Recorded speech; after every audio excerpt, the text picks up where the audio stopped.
औज़ुबिल्लाहि मिनश्शैतानिर्रजीम बिस्मिल्लाहिर्रहमानिर्रहीम। आज हमने पढ़ना है बेटा हमारा ये ऑब्स्टेटिक्स की बुक है। ये LHV पार्ट फर्स्ट की बुक है हमारी। आज हमने पढ़ना है कॉम्प्लिकेशन ऑफ प्रेगनेंसी, हमल के दौरान होने वाली पेचीदगियाँ। कुछ मसले मसाइल बन सकते हैं बेटा, उनके बारे में आज इल्म हासिल करना है। बहुत इंटरेस्टिंग है, आ सकता है ये बेटा। तो इसकी हम देखते हैं, बाकायदा आगाज़ करते हैं। कंडीशन एसोसिएटेड विद ब्लीडिंग, वो सूरत हाल जिसमें खून जारी हो जाएगा ड्यूरिंग अर्ली प्रेगनेंसी, हमल के इब्तदाई दिनों में, तो उसको हम क्या कहेंगे? Complication of pregnancy. ये मुख्तलिफ़ प्रेगनेंसी की जो है पेचीदगियाँ हैं। तो पहली पेचीदगी क्या है? प्रेगनेंसी के अर्ली डेज़ में, पहले 3 माह से पहले पहले ब्लड का जारी हो जाना, ब्लीडिंग हो जाना, ये है बेटा। There are many causes of vaginal bleeding, vagina के अंदर से खून का बहना, उसकी कई सारी वजूहात हो सकती हैं इन अर्ली प्रेगनेंसी, हमल के इब्तदाई दिनों में। सम ऑफ विच, कुछ उसमें से हैं irregularly lead to life threatening situation, कुछ इनमें से ऐसे हैं कि ज़िंदगी के लिए ख़तरा बन सकते हैं। लाइफ थ्रेटनिंग का मतलब जो ज़िंदगी के लिए ख़तरा बन जाएँ, सिचुएशन बन जाती हैं। And others of less consequences of pregnancy, और कुछ ऐसे हैं जिसमें प्रेगनेंसी की और दूसरी सूरत हाल में बेटा प्रेगनेंसी जो है वो नहीं होती। मतलब उसका नतीजा ये निकलता है कि प्रेगनेंसी लेस हो जाती है, कम हो जाती है, यानी कि बच्चा पैदा होने के चांसेस ख़त्म हो जाते हैं इस ब्लीडिंग से। The mid wife should be aware of the different causes of vaginal bleeding. जो मिड वाइफ होगी बेटा, LHV भी एक तरह से मिड वाइफ होती है, तो वो जो ब्लीडिंग की वजूहात हैं मुख्तलिफ़ किस्म की, उनसे ये वाकिफ़ होगी। अवेयर का मतलब क्या होता है? वाकिफ़ होना, आशना होना। In order to advise and support the women and her family accordingly, और वो इसके लिए तैयार होगी कि फ़ैमिली को किस तरीके से सपोर्ट करनी है और किस तरीके से नसीहतें करनी हैं कि क्या क्या अमल किया जाए जिससे जो इन चीज़ों से बचा जा सके। फिर आ जाएगा बेटा इम्प्लांटेशन ब्लीडिंग। इम्प्लांटेशन ब्लीडिंग होती है बेटा स्मॉल वजाइनल ब्लीडिंग, वजाइना से थोड़ी सी खून का बहना। अक्कर वैन ब्लास्टोसाइट एम्ड्स, जब ब्लास्टोसाइट जो है वो प्लेस होगा इन द एंडोमेट्रियम, एंडोमेट्रियम के अंदर ब्लास्टोसाइट कहते हैं बेटा। ये जो आपका एग है जो फर्टिलाइज हो जाएगा, और एंडोमेट्रियम कहते हैं जो बच्चादानी की यानी यूट्रस के अंदर वाली पहली तह है, उसको क्या कहते हैं? एंडोमेट्रियम। तो उसमें जब ये प्लेस होगा तो थोड़ी सी ब्लीडिंग हो सकती है। दिस यू विल लेकर 5 to 7 days आफ्टर फर्टिलाइजेशन। ये फर्टिलाइजेशन के 5 से 7 दिन के बाद हो सकती है। थोड़ी बहुत स्पॉट नज़र आ सकते हैं, थोड़े बहुत धब्बे से शलवार के साथ लगे हुए। तो फर्टिलाइजेशन कहते हैं जब मेल और फीमेल गैमेट का मिलाप हो जाता है।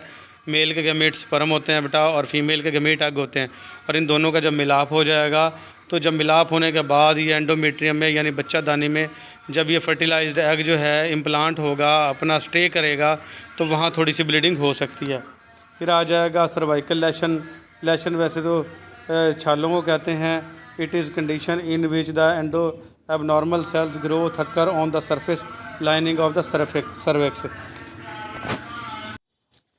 सर्विक्स कहते हैं बेटा जो वजाइना और बच्चादानी के दरमियान की जो नाली है ना, उसको सर्विक्स कहते हैं। तो उसमें कुछ नॉर्मल एबनॉर्मल सेल ग्रोथ हो जाती है, जो अंदर उसकी सरफेस लाइनिंग है, सतह की जो लाइनिंग है सर्विक्स की, उसमें। तो इसकी टाइप्स हैं बेटा। The general cervical lesion is classified as low and high grade लेशन।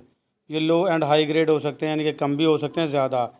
कम होंगे तो एक्यूट, ज़्यादा होंगे तो क्रॉनिक कहेंगे बेटा। Which corresponds to degree of abnormalities, और इसके अंदर हमने डिग्री देखनी है कि कितना के ये एबनॉर्मल हैं, और इसको देखने के लिए हम सी इन द सर्विक्स, और सर्विक्स के अंदर देखेंगे।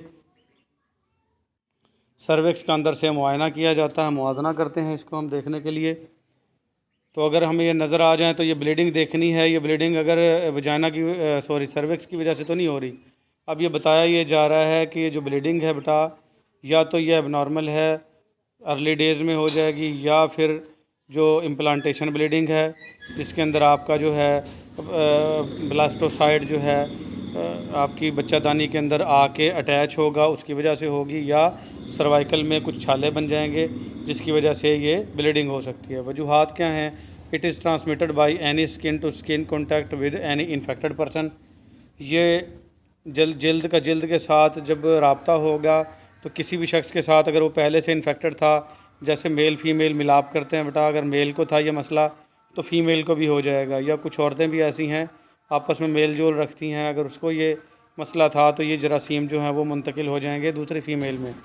Cervical lesion is usually cause by certain types of human papilloma virus, HPV इसको कहेंगे।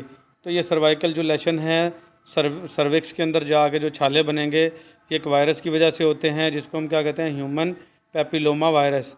तो इसको शॉर्ट में HPV कहेंगे, एच से ह्यूमन, पी से पेपिलोमा और वी से वायरस, उसकी वजह से होते हैं। तो जो औरतें, अगर किसी को ये बीमारी है उसके साथ बैठते हो आप, उठते बैठते हो, या अक्सर औकात औरतें ऐसी हैं कि जो ख़ासकर बसों वगैरह से भी ये लग जाती है। एक औरत बैठी थी सीट के ऊपर, उसको ये बीमारी थी तो दूसरी औरत भी उसी जगह पे आके बैठ गई है, तो उसका जो कुछ वायरस थे दूसरी औरत के साथ मुंतकिल हो गए हैं और उससे ये हो जाएगी। इसलिए कहते हैं कि अंडर गारमेंट्स जो हैं वो यूज़ करने चाहिए अगर औरत वगैरह बाहर जाती है तो। फिर आ जाएगा HPV is pass from person to person during sexual contact. और ये HPV जो है वो सेक्सुअल कॉन्टैक्ट के दौरान भी एक शख्स से दूसरे शख्स में ये मुंतकिल होता है। फिर आ जाएगा बेटा दूसरा कम्प्लिकेशन क्या है, अबॉर्शन।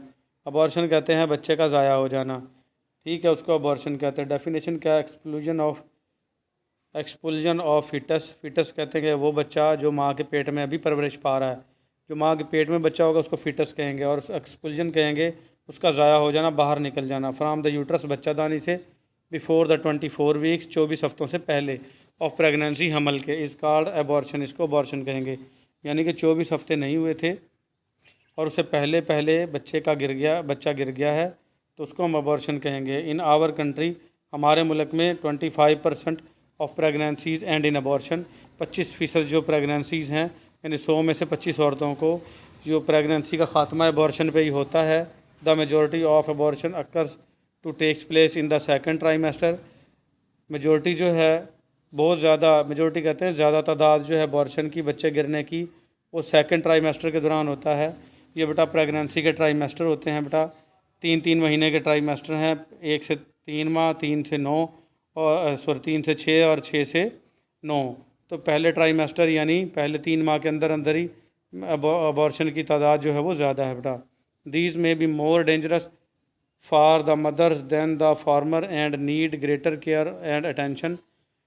ये कहता उन औरतों के लिए बहुत ज़्यादा ख़तरनाक है बेटा। ये जो फार्मर का लफ्ज़ आया ये है जो पहले की औरतें थी। कहता आज की जो माएँ हैं पहले की माओं की निस्बत वो ज़्यादा ख़तरे में हैं और उनको ज़्यादा केयर की और अटेंशन की ज़रूरत है। पहले की औरतें जो थोड़ी सख्त जान होती थी, क्योंकि वो खेतों वगैरह में उन्होंने काम करना होता था बेटा, तो उनको इतना ज़्यादा मसला नहीं बनता था। लेकिन आजकल की जो माएँ हैं वो ज़्यादा ख़तरे में हैं इस अबॉर्शन से, ठीक है। ये जो पहले की औरतें थी बेटा, ये देखें, ये सख्त मेहनत कर रही थी, काम कर रही थी, तो इनको इतना ज़्यादा मसला नहीं होता था। ये सख्त जान थी, ये देखें उन्होंने पिक बनाई है, लकड़ियाँ अपने सर पे उठा के लेके आ रही हैं। फिर काजेज़ ऑफ अबॉर्शन आ जाएंगी।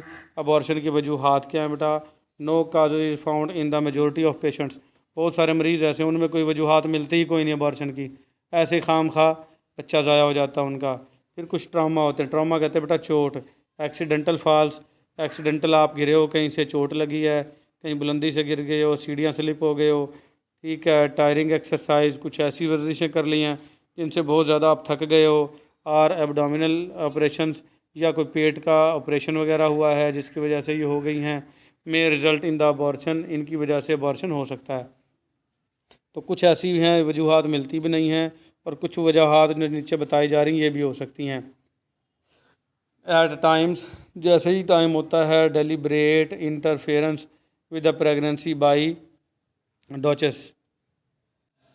ये बेटा इसके अंदर ये है कि डचेस कहते हैं पिचकारी को, कहते हैं एक वक्त में at times deliberate interference with pregnancy by duchess.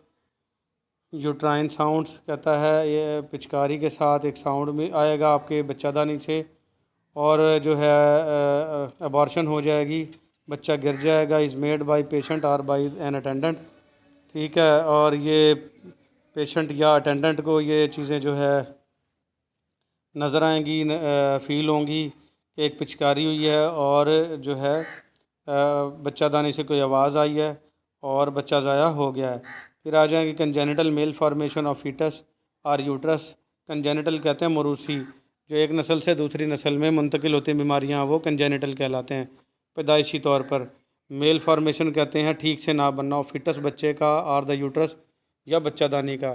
Uterus भी बेटा तैयार होती है, इसकी भी बनावट अंदर से उसने तैयारी करनी होती है ताकि बच्चे को 9 माह तक वो बर्दाश्त कर सके। तो अगर यूट्रस मेल फॉर्म हुई है यानी ठीक से नहीं बनी, या बच्चा फिटस ठीक से नहीं बना और ये जो पैदाइशी था ये ऐसा सिस्टम, तो उससे भी अबॉर्शन हो सकती है। फिर आ जाएगा एक्यूट इन्फेक्शंस, कुछ शदीद किस्म के इन्फेक्शन जिसमें मलेरिया हो गया, टाइफाइड बुखार हो गया, अपेंडिक्स हो गया, नमूनिया हो गया। ये पी नमूनिया नहीं है बेटा, इसको नमूनिया पढ़ना, पी साइलेंट है इसमें। जर्मन मीज़ल्स हो गया, खसरे को कहते हैं, खसरा निकल आना किसी को।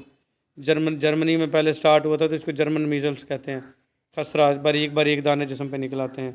ईटीसी वगैरह वगैरह, इनकी वजह से भी अबॉर्शन हो सकती है। और क्रोनिक डिजीज़, कोई शदीद बीमारी जिसको सिफिलिस नेफ्राइटिस कहते हैं, सिफिलिस। ये सिफिलिस जो बीमारी है ना बेटा, इसको आतशक कहते हैं। इससे ना नफ्स के पास एक दो फुंसियाँ निकलती हैं और फिर पूरे जिस्म पे फुंसियाँ निकलना शुरू हो जाती हैं, इसको ये सिफिलिस कहलाएगी। और नेफ्राइटिस है बेटा, गुर्दों की सोजिश हो जाना, अगर ये है तो ये भी हमल गिरने की वजह हो सकती है। तो ये सारे काजेज़ ऑफ अबॉर्शन हैं, ये सारे आपने अच्छे से याद कर लेने हैं बेटा, ये मैंने बता दिया मैं आपको। आज के लिए हमारा इतना ही, मिलेंगे अगले लेक्चर में। अल्लाह हाफिज़।